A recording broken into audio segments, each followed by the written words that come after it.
Call to order, Buhl City Council meeting, Wednesday, November 6th, 2024. Mr. Jeffries, please take the roll.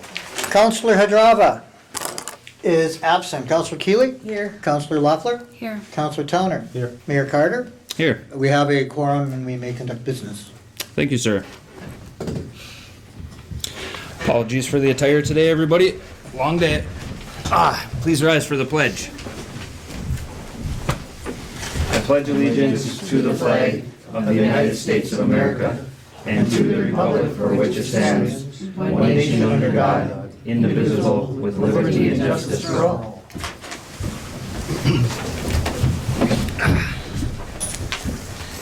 I like that part.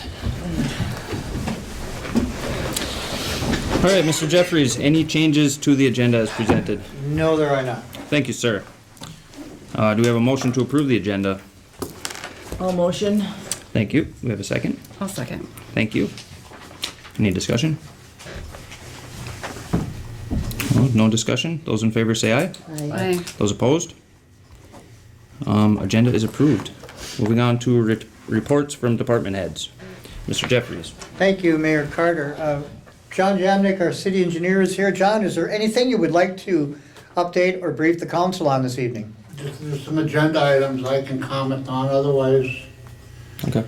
probably a lot to talk about where we should go on. If you're The comfortable, public hearing we had, I mean, do you want me to get into that, or, it's you know, up- the two public hearings we've had? it's totally up to you, sir.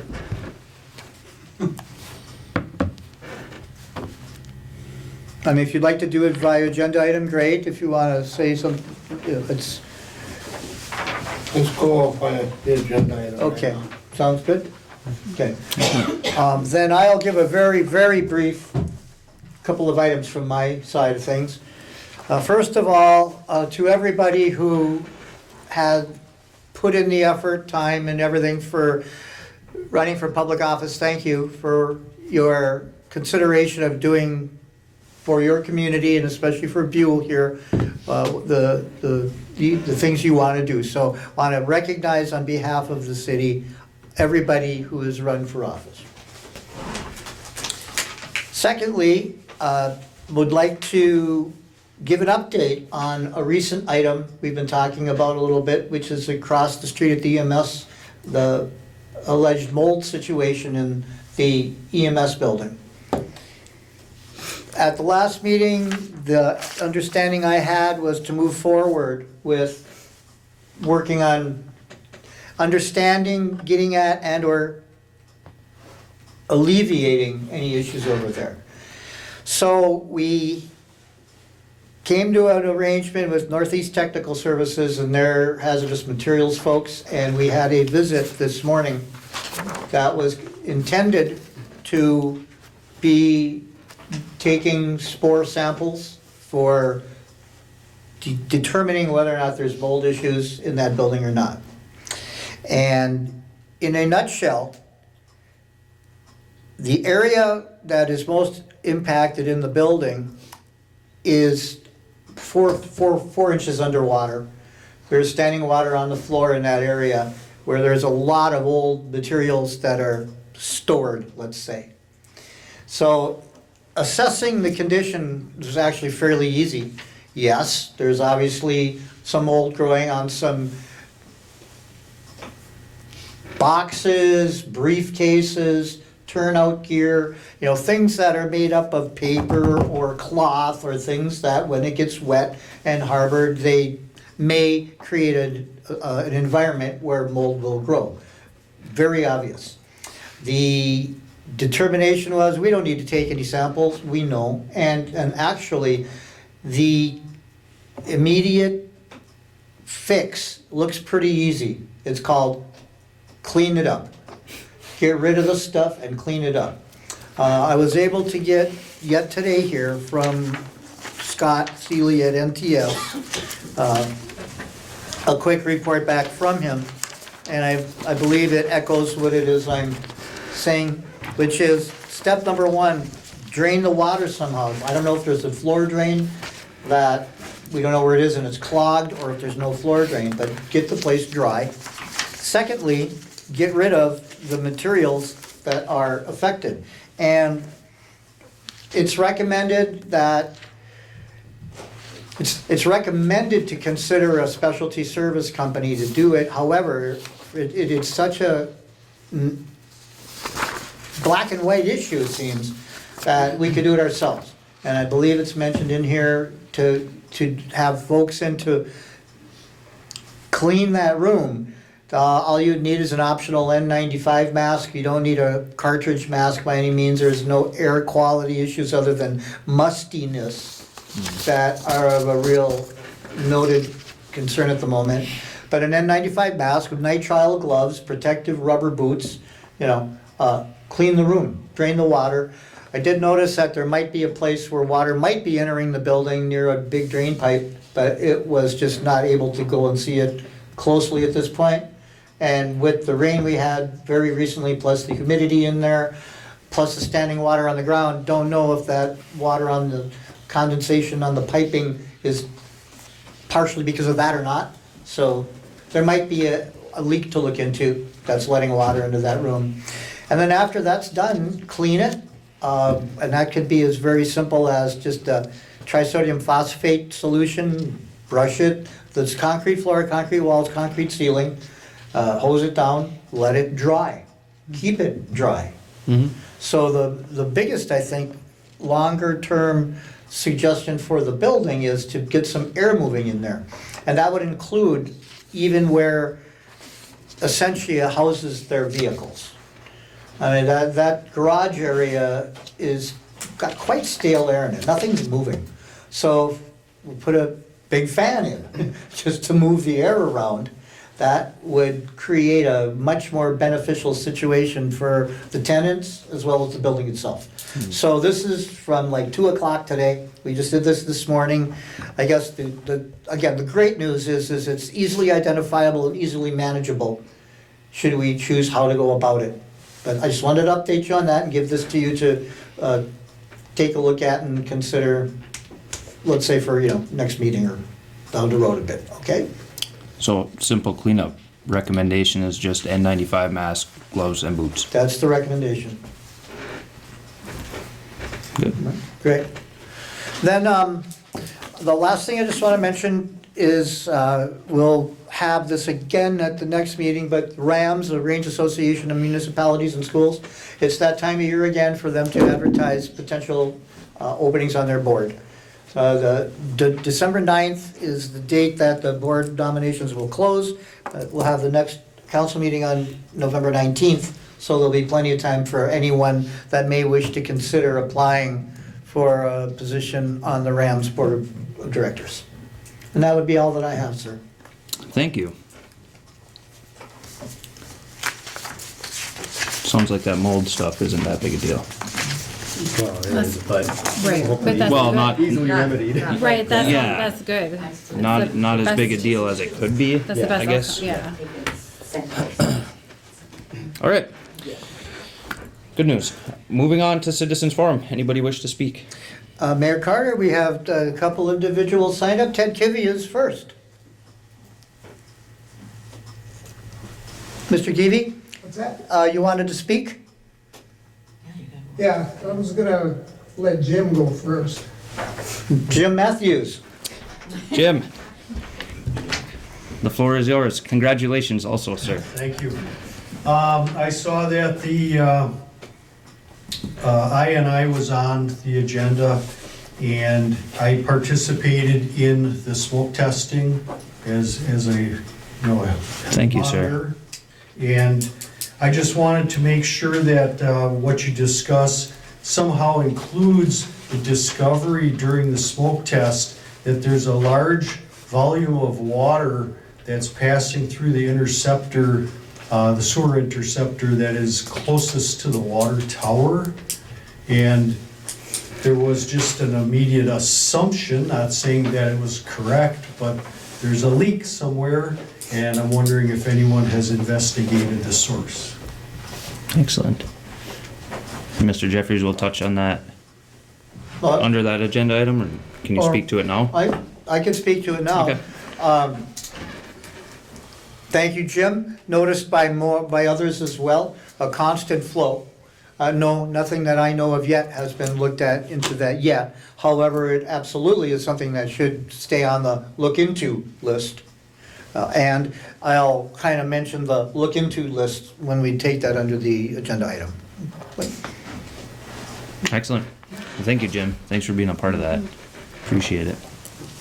Absolutely, thank you. We really, his help was great because he was mobile. He was more mobile than anyone. He was on a bicycle. Ah.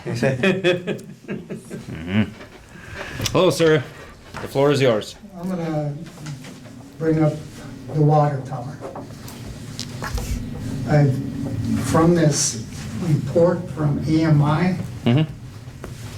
I had a structural engineer read it that I know, and he mentioned a few things.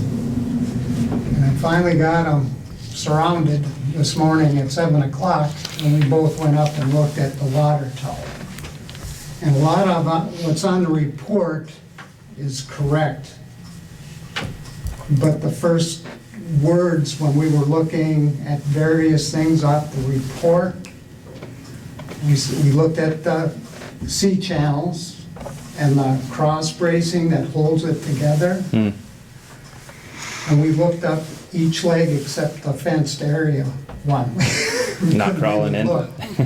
But every leg has got bent diagonal braces that hold the C channels together. Mm-hmm. And if you look up the C channels, on the northwest leg, there's a very evident bowl. And whether that's new or it's been there forever, I don't know. But a lot of it has to do, like the report said, the X bracing Mm-hmm. is loose. And they were up on the rail, and they said, well, they can feel the whole tower moving with a moderate wind, which is, I think I said it at one of the water meetings, 12 to 17 miles an hour. That's not a lot of wind. But when it's pushing on the tank, which holds 70,000 when full, you pump it up to that. Mm-hmm. There's a lot of down pressure, and it's still moving. Something's gotta give. And his first comment was, he told me before, was metal fatigue. And based on the age of the water tower, and in that period, 1914, right before the start of World War I just threw that in there. I almost said Spanish-American War, because that was in the 1890s. Not too far away. No. He said the age, just because of the weight, when you calculate water volume and the tank, he guessed on the size, and he says there's a lot of downforce, and when that's moving and something is loose, like the X rods, he says that could have caused the bowing. Maybe it's happened before and it's been there for a while, but he says metal fatigue. When it bows, there's tests you can do, and it's very expensive. But he had mentioned that a visual dye penetrant, and I'm not sure, That looks for cracks. yeah, you can do that, and I'm not sure how big, but he recommended it on every C channel going up the tank. How many places? I would definitely do it by the bowed parts. You know. And I believe that to do those sort of tests, correct me if I'm wrong, Mr. Jeffries, but you'd have to remove the coating. Yes, Absolutely. and then there's a dye penetrant that goes in there. Mm-hmm. That's one of the tests. You can do it's called Magnaflux. Magnaflux. Yep. And that's, you gotta take a 1 foot square area, I believe, and actually clean it very well. Mm-hmm. And then, And then you put the dust on it and you put a magnet on it and it goes to the crack. yeah, Yep. it helps.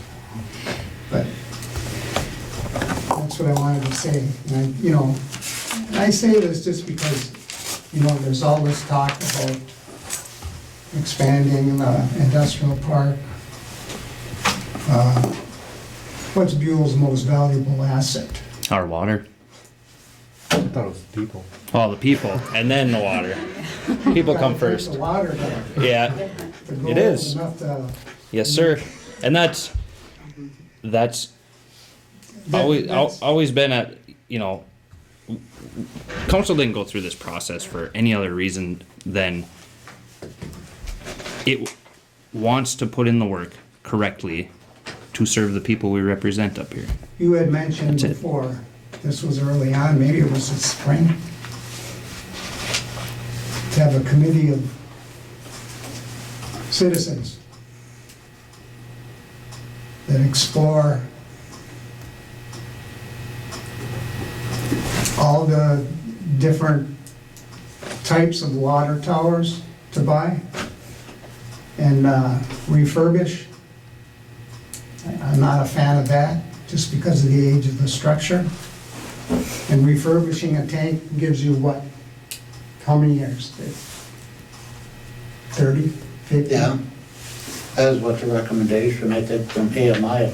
Yeah, was that, You well, might get another, 40 or 50 years out of it. That's what I we think were this is really. explained. but then the structure would be 165 years old. Be amazing. And the way it's bowed and, I don't think if you refurbish a tank, you can change a leg. Not sure. I'm not a water tower expert. Could you stand on 3 legs? Or stand on two. Or 1 leg? I've done a few three-legged races. No, but that's, and I'm just pushing for a new water tower, and That's great. Thank I you. worked in metal my whole life. I worked with structural engineers, and Mhm. I've seen what they've gone through. And his first comment was, the report did not address mental fatigue. And then he's looking up and he sees the bows. First thing you gotta do is get those X-brace rods fixed as soon as possible to stop the movement, was the recommendation. So, It's been in disrepair for a long time and neglected for a long time. but that's all I gotta say. Well, thank you. Thank you for the effort. Appreciate it. No, and the engineer that did this is, I call him geeky. He's so smart. He's really, I know, all you guys are. Tony, I didn't sign up to talk. Can I say something quick? Is that okay? Yes, it is. Okay. I just want to discuss, since this first I heard about the basement issue over there. I'm not comfortable with the city crew or whoever going in there just with an N95 mask and gloves. It's a worse problem than just mold. It is black mold. It is. It makes people sick up at the ambulance garage. When we go there, we don't have any sinus issues. When we're there, we sit there for how many days? We all have sinus issues. We go home, we're feeling great again. I don't feel safe that whoever you're gonna send in there to do that is only wearing an N95. I want them to be protected. I don't want them coming down with something and finding out later on that it's worse than it is. Do you know what I mean? I just Oh, absolutely. feel it's safe for them to go Absolutely. in with an N95 mask. I don't. And I worked in healthcare for a long time. I just do not see that as a safety issue for them. I don't. And I would have felt horrible not saying something about it. No, thank And just you. letting you Thank do you. that because it is. It's not a safe thing for them to do. Where else do you recommend getting? I can check into professional it. I opinion. will call and find out. I'll talk to NTS too and see, but I will call and find out Okay, from because another company too. everybody has to remember this council staff only has Yeah, certain yeah. resources. Yeah. And when we need to reach out to a professional, this is what we receive. Yep. Yeah. I just don't, Well, I didn't like the simple N95, I mean, that doesn't protect us from.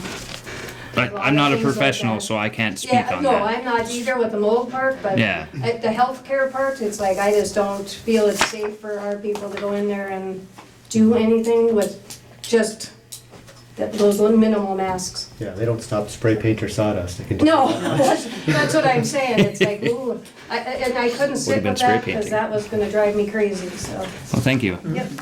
Cute. All right, anybody else wish to speak? No? We will move on. Thank you, everybody. Moving on to the consent agenda, the minutes from the regular city council meeting, October 15th, 2024, and the regular city council, the city council working session, October 17th, 2024. Claims, payroll number 21 in the amount of $12,232.10. Payroll number 21.01 in the amount of $2,491.05. Payroll 10 in the amount of $2,350. Payroll number 2 in the amount of $15,028.66. Accounts payable number 1, $218.87. Accounts payable number 2, $7,132.90.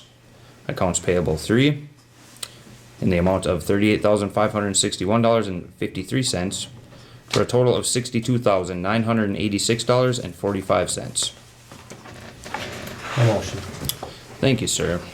We have a second? I'll second. Thank you. Discussion, comments, questions? Just to kind of summarize why there's so many items in the claims this time as opposed to just one of each. 21 and 21.01 was a typo, a correction between when the checks were printed and when they were handed out. Account payable number 1 was on the law enforcement payment last month. It was using the last year rate, just reading off the wrong line. So that's the difference that was remaining to update that one. And then accounts payable 2 was just a check run that, because we had an extra week in between this meeting and the last regular council meeting. Those were checks that were run in between, just to be on time.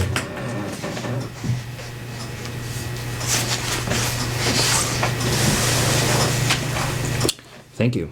Yeah. Anything further?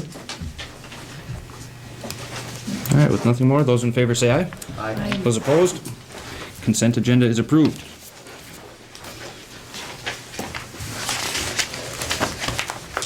All right, moving on to business. Item A, update on citywide inflow and infiltration project smoke testing activities. Mr. Jeffries, would you like to cover this? Okay, thank you, Mayor Carter.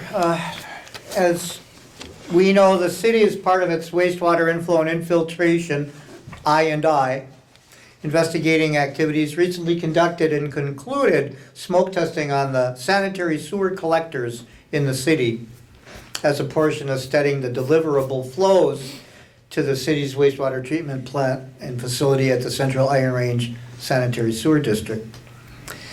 These activities occurred on October 21 and 22, 2024. We had Minnesota Rural Water here, city staff, city public works staff, and city volunteer observers in the form of Mr. Matthews, which was extremely valuable. Thank you. So we've been looking at this for some time, and we wanted to make sure one thing we took advantage of was the weather and the opportunity to get the smoke testing equipment and put it on our system. We pretty much did the whole town. We did not go across Highway 169 to the south. No need that we could see, because the only 2 establishments there, and they have different situations than the remainder of town does. We started down at the main lift station and the old Buhl wastewater treatment plant and headed north. In summary, no smoking guns were found. Smoking gun, not supposed to be a joke, it just came out. We didn't find any low-hanging fruit. Nothing, wow, look at that. We did notice, I don't know, 5, 6, 7 different areas that are probably worth further investigation. Mr. Matthews touched on one. Up on Culver Avenue, just to the south of Wanless Street, when we popped a manhole cover, there's constant flow and noticeable flow of water heading to the west in that collector. And, we don't know where it's coming from. And Mr. Matthews said it correctly, I think. It was immediately alleged something's leaking. We don't know, but there's flow there. How much? I'm not even gonna venture a guess, except to say we could probably get an idea about how much flow is going through there on an instantaneous basis, and then extrapolate that to try to determine if that's any sort of a contributor or not. Be valuable information, I think, but I don't think it's gonna really answer any of our big questions, which is our flow in the system increases exponentially when it rains, and it does it right now. So that's leading more toward what we've also been talking about, which is consideration of a sewer lateral ordinance to come into place. And you can't get that thing done overnight. It's going to be years and years and years in the making. Upon sale of a property is the most accessible way to do that. If you're selling a property, you must get your sewer lateral checked. But that'll take 10 years. But it's probably something that should very seriously be considered, because it's not going to cost much money and it's not going to do anything negative. It's only going to help in the positive. Now, that being said, again, we went throughout town. I think we did somewhere in the neighborhood of 25, 26 different places we put the apparatus into a manhole and started pumping smoke. From there, the most noticeable thing you want to look for is vapor coming out of someone's vent stack on their roof. So that'll give you an indication that the smoke's getting from point A to point B, right? And then if you see anything in the meantime coming out of the ground, coming up outside of the foundation, those are kind of hot spots to try to look for. We did find a few of those. Down by the churches is one area of further study, and most noticeably on the northwest corner of town, we found smoke coming out of what appears to be an abandoned steam manhole. But we don't know exactly where that manhole is contributing to, connected to, whatever. Even Minnesota Rural Water thought it might be something we might want to look into further. But again, it's not a real low-hanging piece of fruit. We noticed smoke coming out of this abandoned steam manhole, but we didn't see it going anywhere else from there. So we're looking at, we were hoping to find something that would be noticeably contributing, not thousands, but tens of thousands, if not hundreds of thousands of gallons of water. And we didn't really pick up on that. So the great news is we did every wastewater line in town from the way we tried to lay out the map, right? Next steps from here might include, I'm sorry, I'm not sure my train of thought formulated well there, so I apologize. But from here, the steam manhole should be considered, as well as the sump ordinances, sump and lateral ordinances. But in terms of a technical measuring tool, I don't know what the next step is yet on that. It's just not that clear. Oh, now I'm back on track. So now, well, no, we talked earlier about possibly televising all the pipes in town. Might be worthwhile. And we threw a conversational number of $65,000 out there. But if we were to do the entire town at once, at least we'd have a time date stamp that's kind of in the ballpark for everything You know, it's not like that corner was done 10 years ago and that was done 5 years ago and this one was last month. So maybe some consideration of televising everything might be worthwhile. Those are the highlights I'm gonna leave you with now. It went very smoothly. No one was really displaced in town as far as we could tell. We had some very good help from some folks in their houses saying, hey, it's smoky out here, but not in my house, which is good. You don't want to see that. Right, so it's done.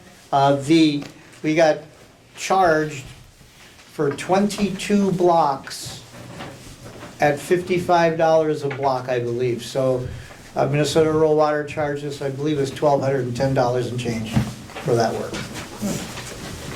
Well worth it. Well, no smoking gun yet. Unfortunately.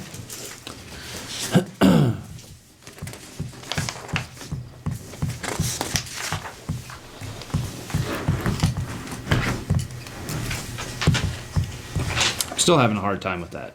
That much water in that short of period of time. What I did after that, and I don't know if this, I tried to take an assessment of, or an inventory is a better word, of the flat roofs in town. And I've got a list of about 15-ish buildings that have flat roofs. I have not gone further than that to like look at sizing or anything. I think the largest building is the school.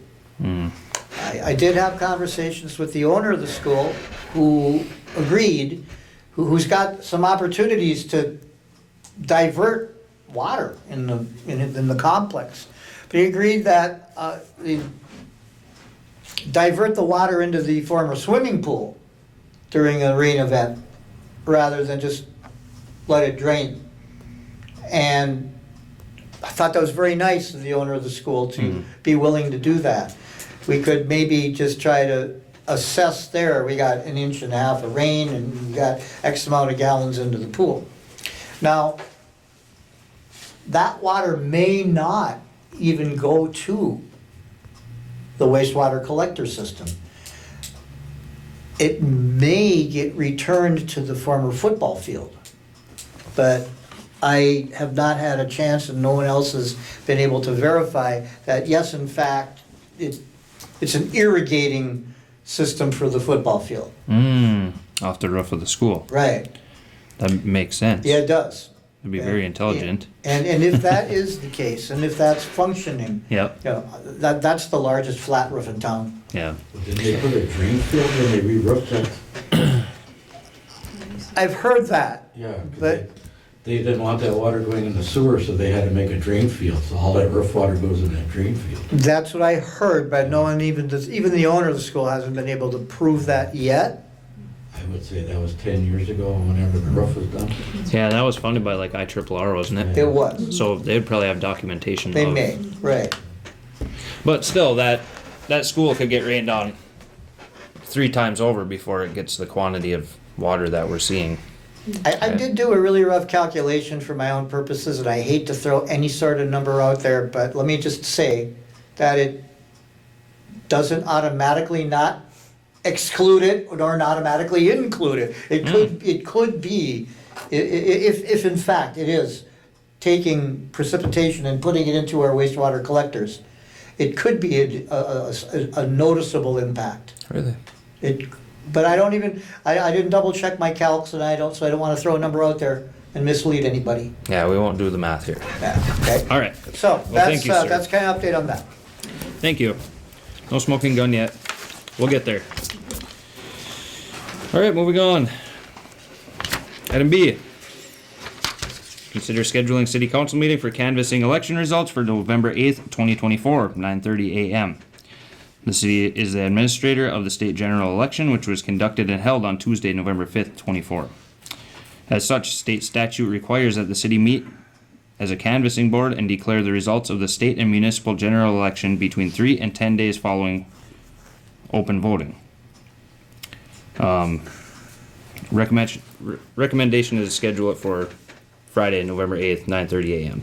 Do we have a motion to authorize scheduling a special city council meeting for 9:30 a.m. on Friday, November 8th, 2024 in the council chambers of the Buhl City Hall for the purpose of canvassing and declaring the election results of 2024. I'll motion. Thank you. Have a second? I'll second. Thank you. Council have anything to add? Does that work for everybody? That works. Yeah. All right. Then with nothing further, those in favor say aye. Okay. Those opposed? Motion's carried. So Friday, that's this Friday, correct? Yeah. Yeah, it is noticed. Perfect. Moving on. Item C, update on IRRR, City of Buhl, CIR, SSD wastewater conveyance system grant. Mr. Jeffries? Thank you, Mayor Carter. So, reported a month or so ago that the sewer district, CIR SSD, who is, we rely upon them, for our conforming treatment and discharge. We were made aware of some plans by CIR SSD to upgrade and improve its wastewater conveyance facilities, including those that service the city of Buhl. In part, these initiatives appear to include upgrading our main lift station, which is owned by CIR SSD, to better manage these instantaneous peak wastewater flows, as well as to provide for additional capacity to serve future development needs. So the IRR had contacted us and contacted me and suggested it may be more appropriate for the city of Buhl to apply for potential grant funding for those facilities which would impact directly the city of Buhl. So we did that. And we did put in for the city of Buhl a grant application for potential funding. The IRRR has now been back in communication with us and has alerted us that at this time, they are not going to move forward with providing the funding. However, they are extremely interested in sitting down and having the affected parties at the table so that the IRR can better understand what it is we're asking for and why they should be helping us. Part of this is related to what the sewer district has asked for and what their projects look like, which is part of the reason that we came on as the city and did this application on their behalf for our own impact, okay? So the IRR has stressed, this is not saying they are not going to fund it, not going to not award the grant, but they want to sit down with the affected parties before then, so they have a better idea about what's going on. And I think that's a great idea. I It look is. forward to It is. them meeting with Definitely. us. So without putting all of that into some kind of a report, that's probably gonna happen, I would say before Christmas. I'm not gonna say next week or anything like that, but Wonderful. they were hopeful that the city would meet with this news in a positive light and be looking forward to meeting with them. Absolutely. So unless told, directed otherwise, I would continue to kind of work the way I've been with them and kind of be the point person at that. Please do. Council agree? Yep. Wonderful. That's all I have on that.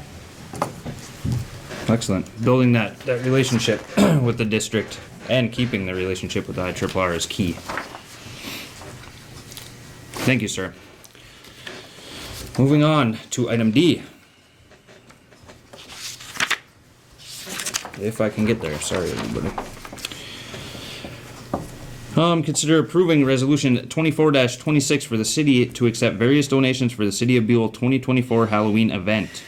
The city has received a number of donations from local businesses and anonymous donors who have offered goods or currency to the city's recreation board as a financial contribution to help offset costs related to the City of Buhl Halloween events and other related recreational activities.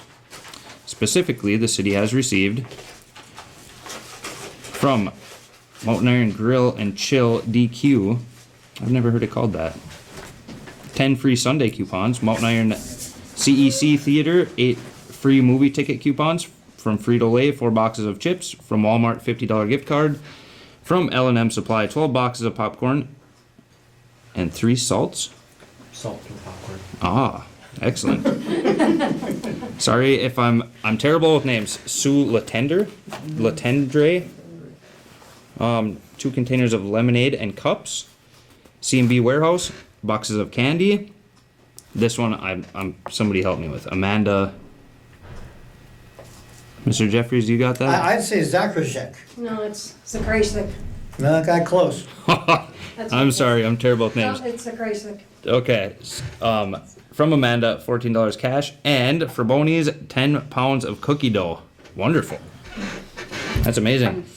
The city wishes to recognize all those who have contributed in continuing to make this important civic celebration a popular success, which it has been for years now, and I hope we can keep that up. It's wonderful.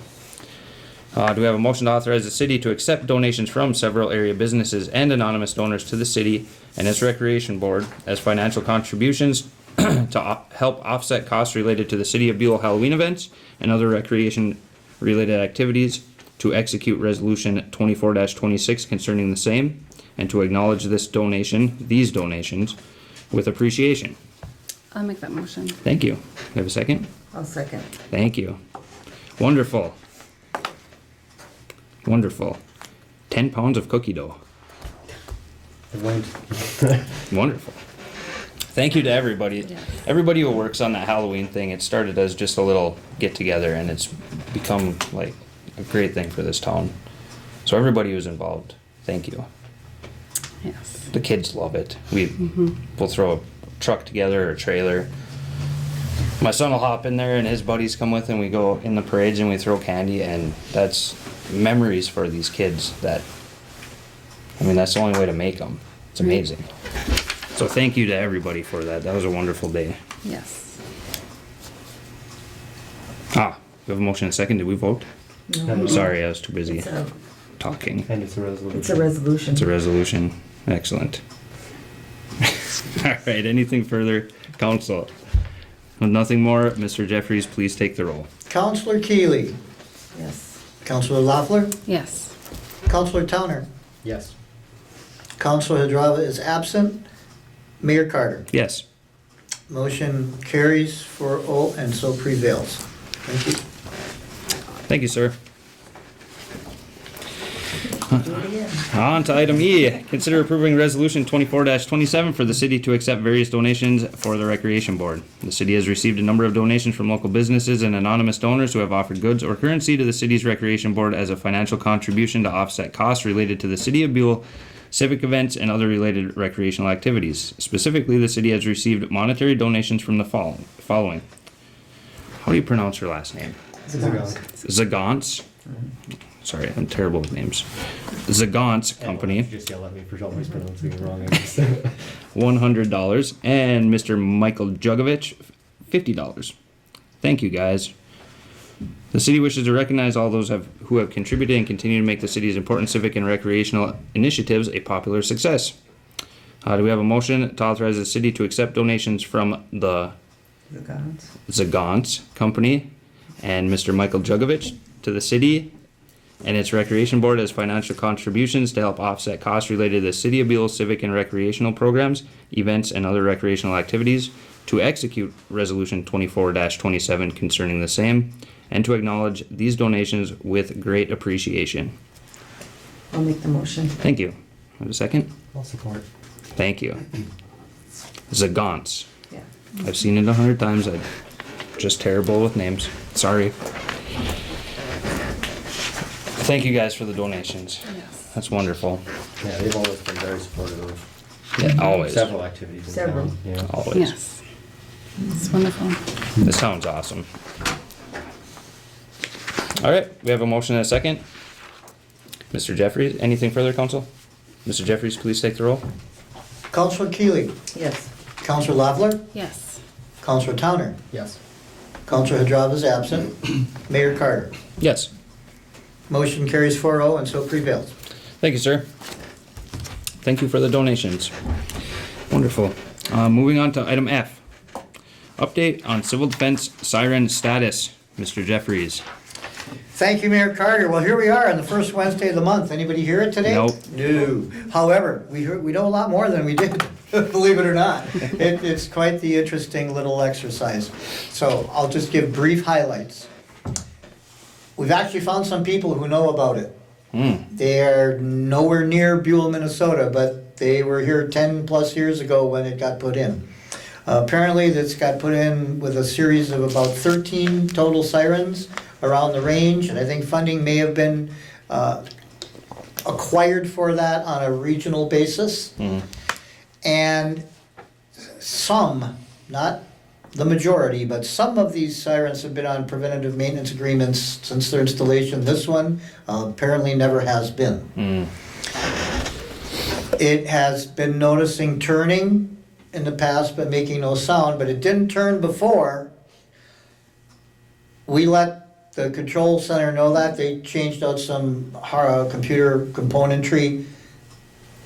It turns, but still makes no noise. Right now, we have determined that there's actually a fuse that has blown, and we were able to actually replace said 200 amp fuse, which is a pretty big fuse, and it blew again. So the thought here is that there's a thing called a chopper motor in the top, up at the top of the pole, that might be shorted out. However, you won't know unless you get up there and you look at it. Other potential things are that a thing could have got hit by lightning a few years ago and suffered some damage that nobody really knows about unless we look into it. Okay? The system has a battery backup. The batteries have never been replaced. One of them is leaking, but the batteries themselves should not be affecting what we're talking about, its performance. The short to ground blowing the fuse. Right. The battery shouldn't affect that. Right, or whether or not noise comes out of the device or not. Most importantly now, I do not believe it is required or necessary. Necessary is the wrong word. It is not required by state statute that there be a siren. So you're under no obligation, as far as I've been able to find out, to have this. If we choose to continue to look into it, today was the testing day. I don't know if they tested it or not. When I tried to call the control center, I got no answer. If it rotated today, I was not there during the testing period, so it stopped in the same place it was before, or it didn't rotate. And that may or may not be part of this fuse situation, because we don't really know if that fuse was blown before. It's kind of a toughy one here, right? But, and there's either a one-way communication, a signal gets sent to it, or there's two-way. It provides feedback to where the commands come from. I've heard both, that it's one-way communication and it's two-way. Again, the communication center hasn't been much help in providing detail, so be it at this point. But that the update is that we may have a motor issue. You're not required to have it if you don't want to. I don't know any idea about how much a motor repair may cost. That would have to get to the top of the pole, right? The company that was involved in installing this device will be back in Minnesota next spring, but not before then. And regarding the whole communication chain, what I've been able to gather out of that is when it was first put in, it was put to the Virginia Police Department, who later on transferred that to the Virginia Fire Department, who appears to be the administrator of the siren alert system now. Virginia Fire Department holds Yeah. that. They hold the button. Right, yeah. Okay. That's been a question for a long time. Yeah, and that's what I continue to be told, is they hold the button. Now, we apparently have our own button too, inside one of the cabinets. Yeah. The That- manual. Yeah, we Yeah. could but I'm assuming if we pressed said button, it wouldn't make any sound. Yeah. So, although it's like, wow, cool, this might just be a fuse. It's a pretty big fuse, it's not holding charge, I mean, it's tripping, so there's an open somewhere in the circuit. And we are not on a PM contract for it. So, I don't know, that's pretty much all the new information I have. Okay. What was you don't know the company's name that installed it? Well, it was West Shore, I think is what it's called. Well, it sounds like something that if Buhl's gonna continue to have it and have it operational, that we need to have some sort of contractor who does that, look at it and repair it, if that's the city's wishes. Yeah, I mean, we're further down this road than we ever have been. Yeah, we know who holds the button. And we know we have a fuse issue, and Yeah. we know where that circuitry goes. And, you know, again, I apologize for making comparisons to other things I've had experience with, but lightning's a funny deal. That's a possibility, that it could have got struck a number of years ago, and we just never knew it. Well, other communities had problems with their siren not going off. It was, you know, all probably 13 of them that you mentioned that got installed. So I don't know if in addition to that, something went mechanically wrong through lightning strike, but there was definitely an outage a couple years ago that I don't know if they ever got fixed in the other towns, but I stopped hearing about it from everywhere but here. And you I are assume it's correct. just us, yeah. Well, I don't believe it's necessarily just us, but it's interesting why it's so hard to get the info, like, you know, 10 of the 13 sirens went off. You know, I thought that their whole control program let them see that, like, right now, right? You know, number 1's on, number 2's not on, number 3 and 4 and 5 are on, you know. But it's been a little difficult to try to find that info. Yeah. I think you're right, it sounds like a funding situation where they blast all of them up, you know, erect all of it, give somebody the button to push, and then since then it's nobody's. Yeah. Now, allegedly, my understanding is some of those devices are on a maintenance contract. Mm-hmm. But those were not the whole, you know, it was with the local jurisdiction of where that siren sits. And that maintenance contract is with the company you mentioned before that will be back around in the spring? Yes. Okay. Mm-hmm. And again, it's not a requirement from state statute for the city to have said siren. My understanding now is. Things to consider. Thank you, sir.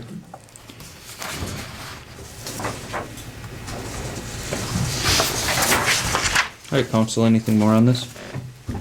No.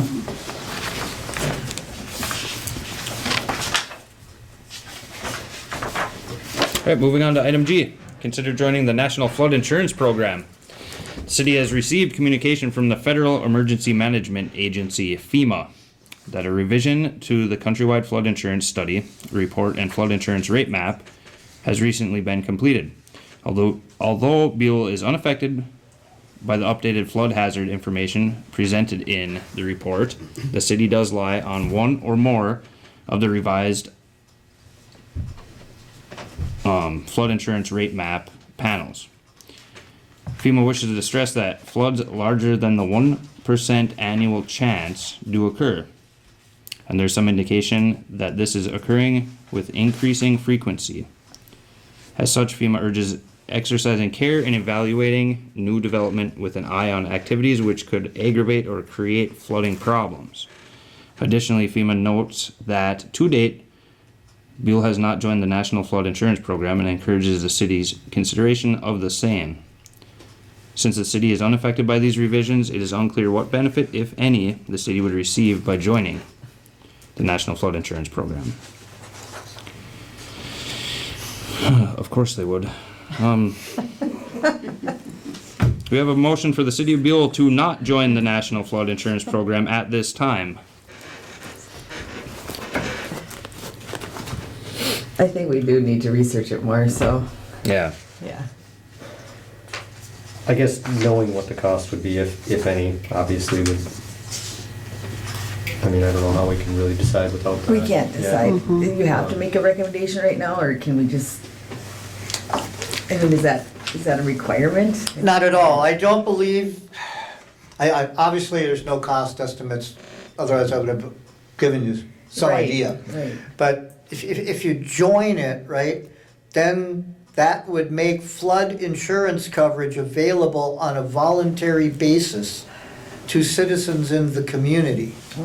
So would it, since they're voluntarily signing up for it, if they do, would the city incur a cost? I mean, if it's free for us to make it available to people, Yeah, then I mean- sure, but Yeah, and then I there's, looked at that map that they mentioned in there, and we're 50 to 100 miles from any of the red spots that they highlight. Right. How many? We're like 50 to 100 miles from any of their red hazard zones, so But it's they're- not like we're right on the border or anything. It's, you know, But- there's red splotches all over the state and even further, and we're kind of right in the middle of a safe zone, so to yeah, speak. but their panels are hundreds of miles big. Yeah. And that's why they send us to anybody who's affected by that. But, you know, from a practical matter, You're trying to suck us in. Well, yeah. we're not in that red zone, but neither are any of the other communities that got hit by flooding this year. That obviously got hit harder than we did. Yeah. So, I don't know, I'd be interested in what it would cost, just to make it Yeah. an option if,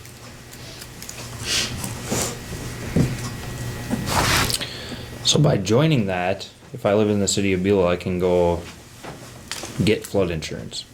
Yeah, theoretically. But you may. Through but- my homeowner's insurance or through Well, some other no, program? It gets a little more complicated, and without trying to make it too complicated, it's kind of like, typically what happens is when states, when communities do this, then they adopt some building codes that are based on international codes that deal with flood provisions. Much like if you lived in Texas, southern Texas, or South Florida, whatever, you'd have to have the hurricane provisions, right? I can't speak to cost and cost benefit.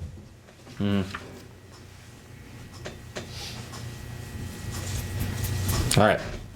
So, Council wish to take any action on this agenda item? No? okay, and I will see if I can't get any pricing info, and we will revisit at a later date. Thank you, sir. yeah, they must be able to send some sort of package that would explain this a little better. I mean, this letter explains their program well, but not Right. Right, the details if you do. right. That's good. We read that. All right. Council satisfied? Moving on? Thank you. Item H. Update on community center curling club building issues. Mr. Jeffries, would you like to take this one? Thank you, Mayor Carter. As you know, the city is the owner of the structure which serves as the curling club in the winter months and the community center throughout the year. As this building continues to age, staff and curling club personnel have met and discussed a number of items which may be needed, required, or would be useful in maintaining and or improving the building now and well into the future. Please note that there have been a number of items and initiatives which have been recently attended to, including but not limited to working on the performance and efficiency of the ice plant, establishing the regulatory climate and framework the ammonia-based plant is guided by, and whether it's under any regulatory criteria there, looking into relamping of the building with LED fixtures and seeking funding regarding the same, keeping the building and kitchen appliances in functioning state, replacing deteriorated doors, replacing faulty heaters, maintaining installed heaters, providing a moisture barrier to aid in keeping outside water from encroaching onto the ice surfaces, and more. So in an attempt to keep current with these building needs, a short-term repair list has been generated and is included and distributed to the council for information. My understanding that this listing is comprehensive in nature at this present time. So the list is provided to serve as a roadmap for the near and foreseeable future. And you have that attached. It includes things, well, it's a listing of items that interested parties have identified, and it's our roadmap. This is the infamous list. One of them, yeah. Oh. One of many 15 of them that were given, but It's finally Please reached. note, if bathrooms aren't going to be updated, they could at least have new doors installed. These are the doors taken from the old Moose Club in town 40 years ago, and they were probably 40 years ago at that point. So. Some people this- like vintage. Yeah, right. I mean, that's what was done down there, so. I mean, they're not, it's just an old building. That's, It is. just- So, this is that little things that, plumbing traps in the kitchen and women's bathroom that need to be fixed. I mean, those are things that, they're not asking, some of the things are, a little bit bigger, but some of the things are just basic maintenance. So, And coming from an organization that frequently uses it, I mean, they have eyes on it. yeah. So they're And gonna, trying to keep, but also, I've also been in there with, I'm gonna just use you. You were in there for a craft thing. Very, very dull lighting. You can't do anything in there. If you're gonna have anything bigger, to have crafts or anything like that. So that's where the lighting came in. And I do know that somebody was there today working on the stairway, making sure that the safety of the stairway was okay. So things like, it's just safety things, and you can't just let a building, you can't build a building and just let it be. You gotta fix things, you gotta keep it, make sure it's safe, and especially when, we had just had 500 people there 2 weeks ago. I think they're not asking for a lot, they're just making sure that, a heater works. That somebody has to do maintenance on furnaces, just like your house. That furnace needs to have maintenance. So it's a forgotten building is what I'm trying to say. Kind of like the basement of in the fire hall, your library. Every building needs to be remembered in this town, or it's all gonna be disarrayed like the front stairs here in City Hall. It's just, it is very important to keep these buildings that we have, and if it was a nice building, we actually could use it for a lot of things for our community, because it is not a curling club, it's a community center. That being said, I was wondering if we could add to this list under long-term, because, I think it's gonna require finding funding, grants, whatever. Coating that floor in some way to stop that sweat issue we have all summer long. Because that Yeah, it's makes wet. it nearly unusable sometimes in the early spring and the humid summers. If we could get some sort of coating that prevents that. I know Trent I've talked to him once a while back, and he said they looked into it, but it was very expensive. So it would have to be like a long-term wish list if just the right funding source or grant opportunity came available. does ventilation handle that? Or It is helps. It like helps turning a those lot. vents- They never- those fans on, but That's another thing, and that's, when the curling club stops in the spring, you do need to open the doors, you need to have the vents open, because the moisture has to get out. Otherwise, that is going to stay in the floor. My concern with the floor is the pipes underneath, that have the Freon, what is it? Ammonia. In there. Eventually they're gonna go bad, and then that's when it's gonna be the demise of the curling club, or it's going to be where we'll have to find an amazing amount of money to redo it, or it'll never be a curling club, it'll just always be a community center. And then 'Cause that's when we'll that's put the money in. in the concrete, isn't it? It's in The the lines, concrete. yeah. So, we've already dug up a few spots and had to replace some pieces of that. So that's where that careful, what you put on top of it, Yeah. so. and even more, if it came to replacing those lines, that would obviously be the time to do it. Yeah. But again, in the springtime, those doors need to be open. I thought this year was a lot better because they did open the doors a lot more. Yeah. But that's what you have to do. You can't just turn the plants off and not open the doors. You have to dry it out. So, and that's the only way, is to open those doors up a little bit, turn the fans on, and Yeah, and even later in the season, though, concrete sweats. The humidity and the temperature but differences. they have those fans up there for a reason. And we had those dehumidifiers. They rattle or pretty good, though. Those need Do to they? be turned on Turn 'em on. probably. Probably. Those need to be fixed. They need to be worked on. I don't even know if they work, or if they, We might wanna look at those, because they were put there for a reason. The two big machines up in they're never used because for some other reason you might wanna find out. I can probably find that out for you, but that's what those are for.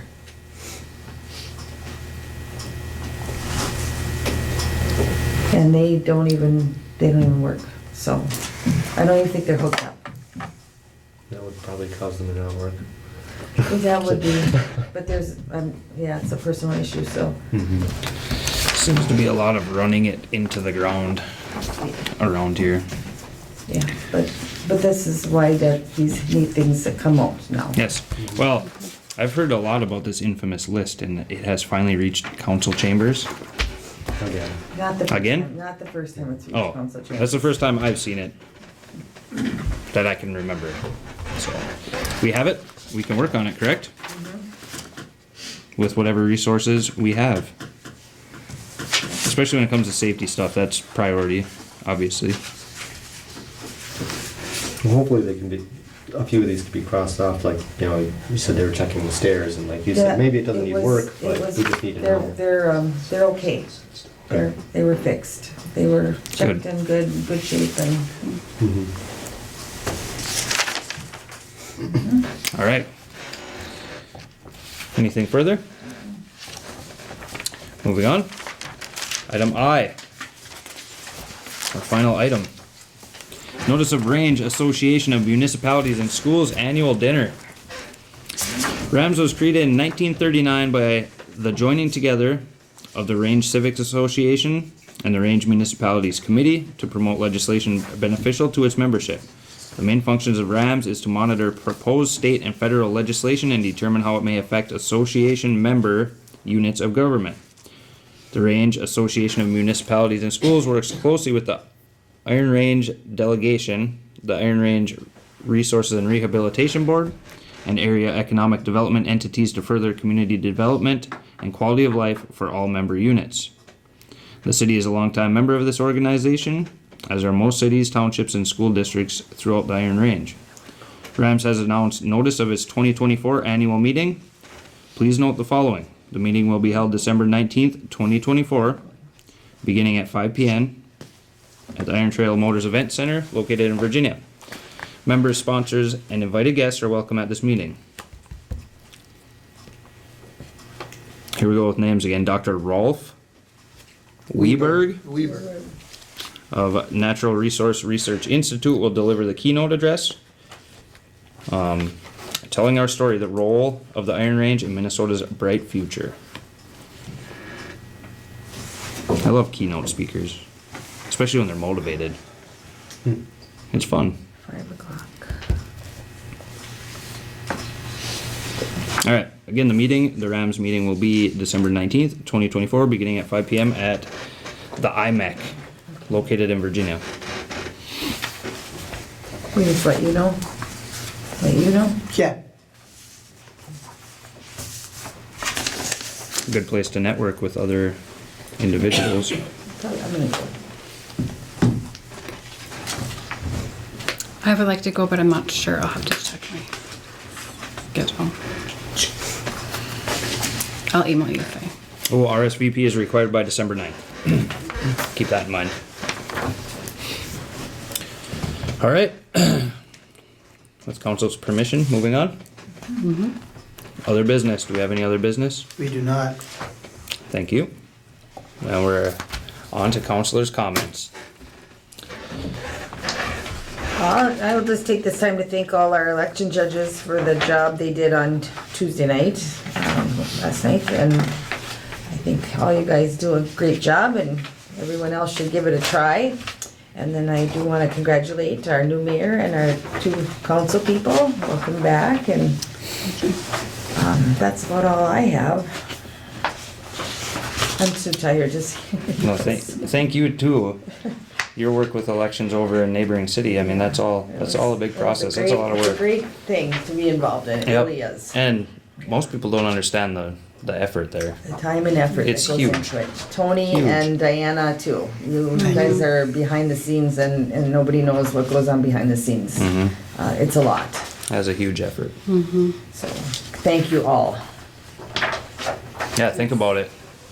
We as a nation counted 100 and, how many million votes did we just count? 130, 140 million. Yeah, basically overnight.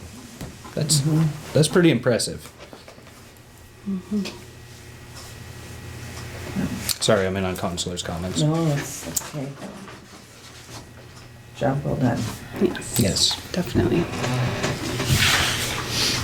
I don't have anything. I don't have anything, Nothing? just, yeah. Nothing? I'm just glad all that chaos is over. It is, the chaos is over. All right, mayor's comments. Congratulations, sir, ma'am, congratulations. Congratulations to everybody. I thank you, anybody who takes the time to file and run the campaign, how small or how large it is, to serve our local community, state level, federal level. That's a big step, man. Unless you do it, I don't think you can fully understand it. And I've done it, so I can appreciate what these people do. Stepping up to serve our community, that's amazing. Thank you. Every level of it. I mean, politics is where I come from. You don't like politicians, but after the little bit of being within it and around it, it affects everybody at some level every day. And when people care enough to get involved for our communities, our states, our national level, it's great. And I for one appreciate the heck out of it, so thank you to everybody. And congratulations to everyone. What a crazy election again. Wonderful. Exciting. We together as a nation wrote history on November 5th, 2024. So way to go, everybody. All right. All of that being said, do we have a motion to adjourn? I'll make that motion. Thank you. We have a second? I'll second. All right. With nothing more, those in favor say aye. Aye. Those opposed?